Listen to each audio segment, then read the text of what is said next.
Hi there, this is Michael Allen with Blue York 1, and I'm here to talk about the games against the New England Revolution and the upcoming game against the San Jose Earthquakes. Against the Revolution, there are a few things I want to talk about.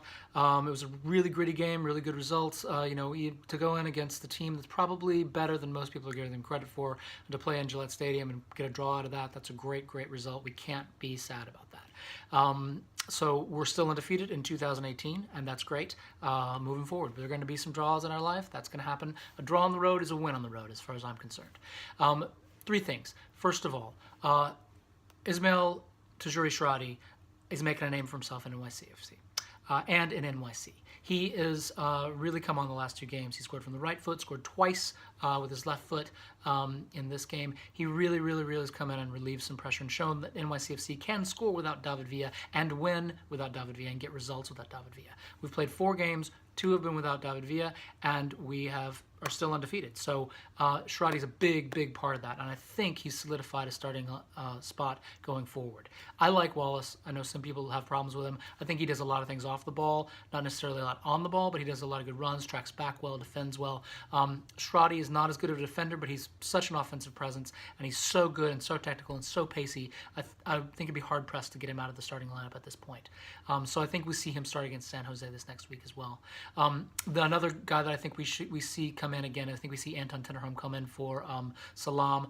Salam's done a great job these past 2 games. I think Tinnerholm will be recuperated though, and I think Tinnerholm gives us a little extra edge in offense. He's technical, pacey, makes good runs, likes to get forward. I think we'll see that. He'll be back in the starting lineup against San Jose if he's well.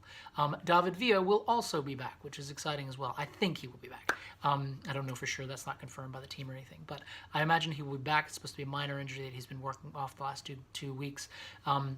So hopefully he will be back against San Jose, and then we can see a really dangerous combination with Villa, Shradi, and Medina up top. I think that's a vicious trio, and I can't wait to see that in action. All of them are fast, all of them are technical, all of them have shots, all of them put the ball in the back of the net. It's a very exciting prospect. So moving forward with that. The second thing I want to talk about is the high press, and NYCFC has to get used to defending against the high press. We're going to see it a lot this year. Because we play out of the back, it naturally lends itself to that. They're going to high press us because we always play the ball back, so it's going to push people forward. New England, that's a team that's going to high press you a lot. Red Bulls are a team that's going to high press you a lot. That's just the system that Marsh likes to play. So we've got to be prepared for that. That's going to happen, and it's going to be dangerous for us. It was dangerous for us in the first half of the game on Saturday. We really got outplayed. We really are lucky to get out of there with just down 1 goal. We're going to have to learn how to play better, just better that way. A big part of that is Alex Ring. Alex Ring needs to get back on this team. Ofori was good. He looked lost the first 20 minutes. I was really worried about him the first 20 minutes. Looked undisciplined, was all over the field. The second half, he sort of got back into place, sort of played more positional defense, and moved the ball forward out of the space. Sort of found who he was on the team, and sort of found his, where he fit in the game in the second half. I thought he did a lot better in the second half than the first half. Maybe we'll see James Sands come in San Jose. I doubt it. I really think Ofori is probably the guy that we brought in to be Alex Ring's replacement, to be the guy who's pushing Alex Ring for minutes. But when Ring comes back, he can't come back fast enough. He is, definitive holding midfielder, and I think he's possibly the best in MLS right now. You can make an argument for some other players, but Ring is exceptional there, and we really need him to hold those zones, positional zones, moving forward. We need him to hold down that midfield. He's the anchor in our midfield. It allows Herrera and Morales to sort of roam around and move around and do the things that they do so well. Without him, the midfield trio in the center there is just kind of a mess, which we saw in the first 20 minutes against Revolution before he sort of moved more into the center of the pitch and started being that sort of enforcer that Ring normally is. We'll see how that goes. We'll see how moving forward from that. And the third thing I want to talk about is the San Jose Earthquakes. The San Jose Earthquakes are coming out, and they're a dangerous team. They're a good team. They have a pretty good record. They're going to come out and they're going to score some goals. That's what they do. Chris Wondolowski is a goal scorer. He finds a way to put the ball in the back of the net somehow. Unless you're playing Portugal, then he will completely kick the ball sky high. But we're not Portugal.